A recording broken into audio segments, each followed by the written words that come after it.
Thank you, Madam Speaker.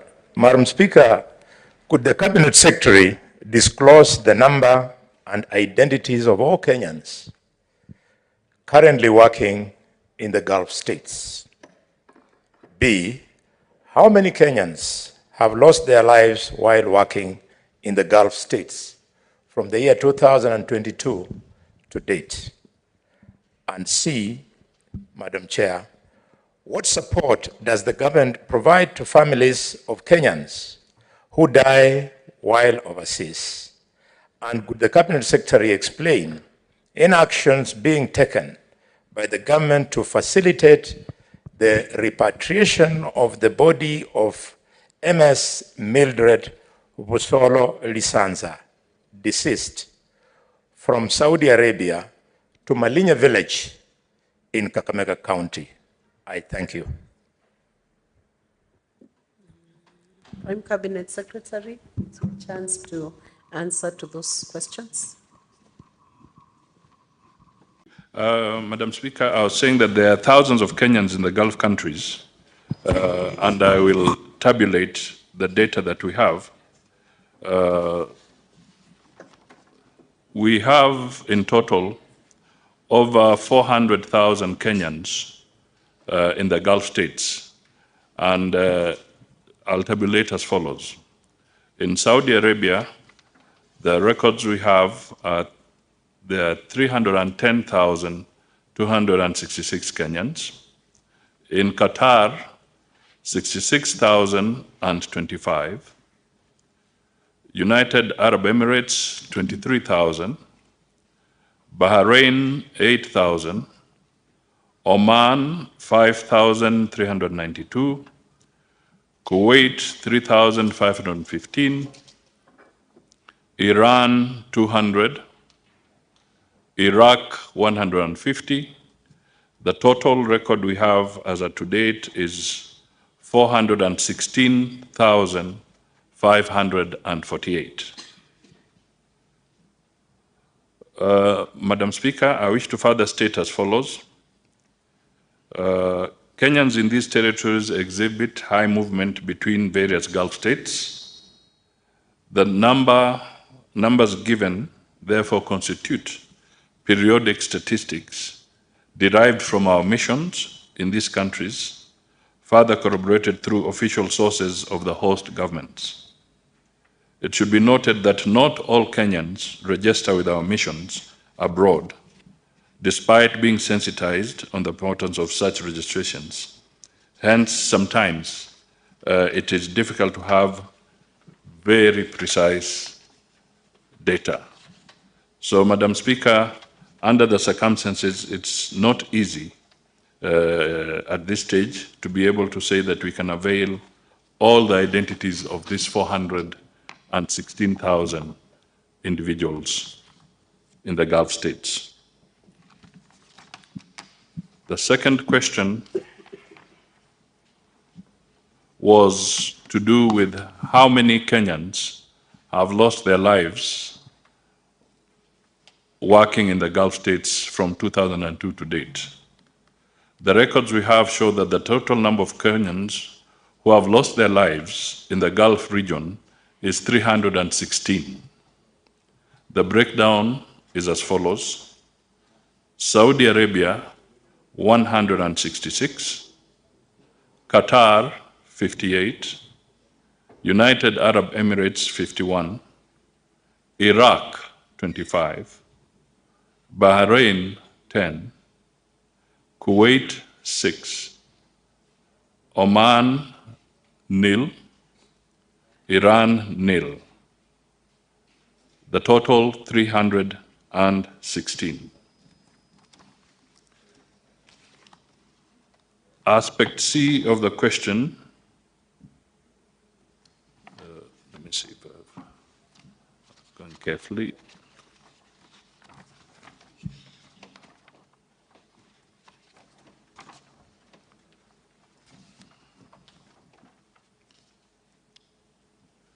The issue is, what support does the government provide to families of Kenyans who die overseas? And could I provide details on Mildred. Madam Speaker, upon receiving a report on the death of a Kenyan abroad, the first step that our missions do is to notify the family of the demise of their loved one. The ministry does this by liaising with the employer, the foreign recruitment agent, if they're foreign-based, and the local recruitment agent based in Kenya to establish information about the deceased and next of kin. 2, the ministry also has a robust counseling department that offers psychological support to family members, including managing of the information, assessment, counseling, preparation for travel for a family representative or family member, and coordination with family members to receive the body of the deceased. The ministry also establishes the migration status of the deceased where possible, coordinates with the employer, the government agencies, diaspora groupings, other stakeholders and the family, while ensuring that the body of the deceased is well preserved ahead of repatriation back home. The ministry also follows up on the benefits and entitlements of the deceased person from their place of work in accordance with the applicable laws of the host country. 5th, the mission facilitates obtaining of a post-mortem report to establish the cause of death and provides necessary documentation to facilitate the repatriation of the body back home. This includes issuing a no objection certification for the body to be transported to Kenya. The ministry also facilitates administrative procedures, including police investigations, if any, and a settlement of hospital and medical bills as appropriate. The ministry also coordinates with the deceased family on the arrival at the arrival port and date and facilitate to receiving of the body. Where the deceased is not employed or out of immigration status, the embassy liaises with the ministry to inform the family to enable them to make necessary arrangements, including sending a representative or a family member to facilitate repatriation of the body back home. Madam Speaker, there are limited resources available in terms of government support and facilitation for actual payment of bills of the deceased, as well as repatriation of mortal remains. However, in extreme cases and on a case-by-case basis, the ministry has invoked such support for extremely needy cases. For instance, in the case of Albania, there was medical evacuation, there was the death of an athlete in Mexico, and a student in Finland, where the ministry had to bear the costs. In many other cases, the ministry works and mobilizes the diaspora through associations to raise the necessary funds to facilitate repatriation. Madam Speaker, the final aspect that I wish to respond to is with regard to Madam Mildred Bosolo Lisenza. We got information, she was reported to have died on 5th February 2024 inside Saudi Arabia.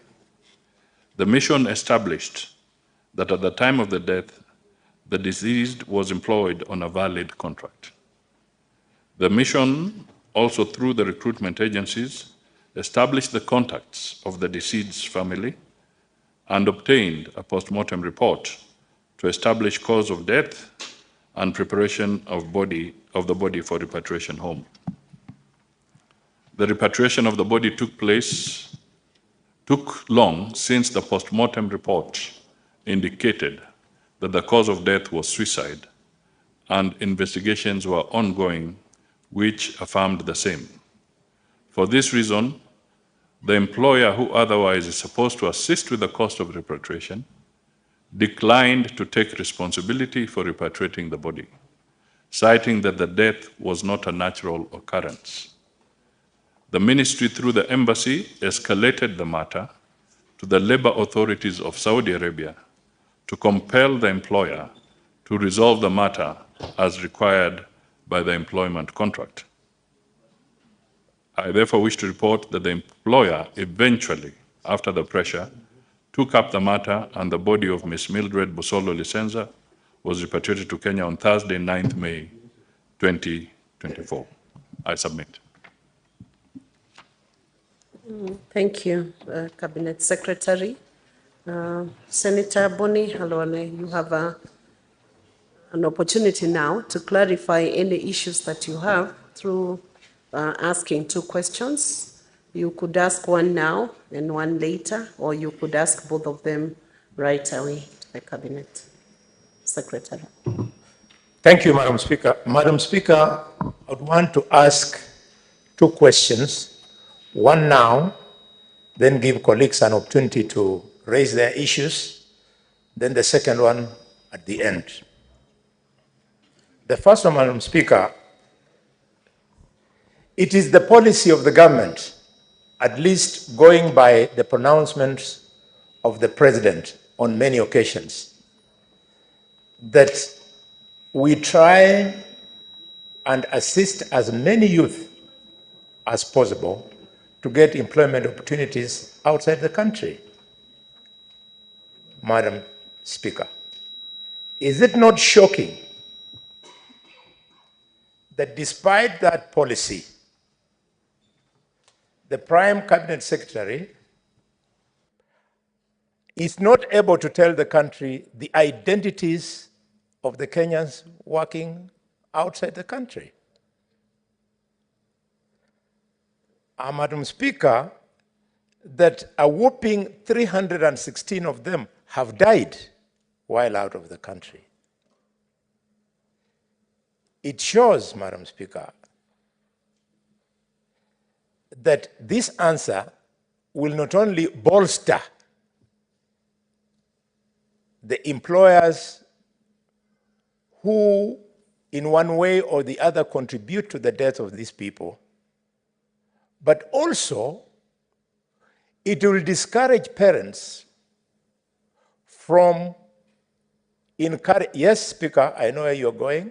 Senator, you do not know where I'm going, Senator BONI, because I have not indicated. Yes. I want you to phrase your question.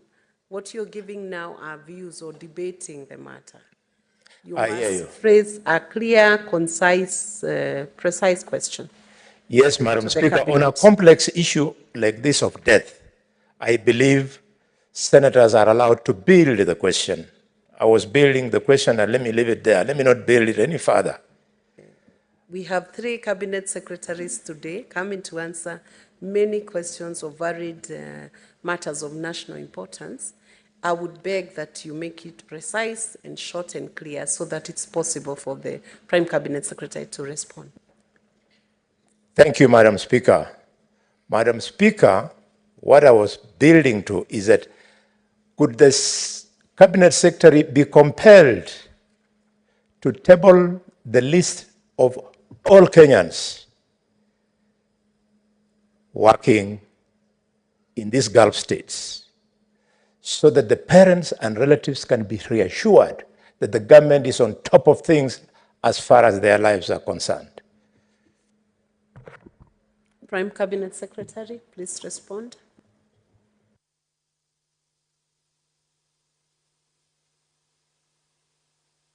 It's gone again. Okay. Madam Speaker, I wish to state that we can, based on the records we have within the embassies, avail, because we are talking of about 400,000. In fact, to be precise, 416,058 individuals. We can work on having this brought to the Senate. I can only appeal on one issue, that as we give the identities, Madam Speaker, you'll also need to guide on aspects of whether we'll be breaching some aspects of the data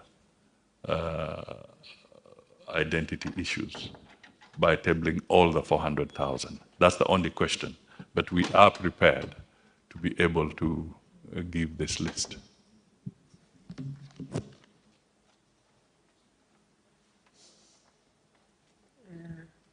Maybe to give a guide on that, tabling of that data will be subject to the Data Protection Act. So the data may be tabled, but subject in compliance with the existing laws within those parameters so that the individuals are equally protected as that evidence is being given. And then it will be subject to release or examination to the senator who is requesting for it, not for public display, without the consent of the individuals who are working in the Gulf. Thank you. Honorable Senators, you now have an opportunity to ask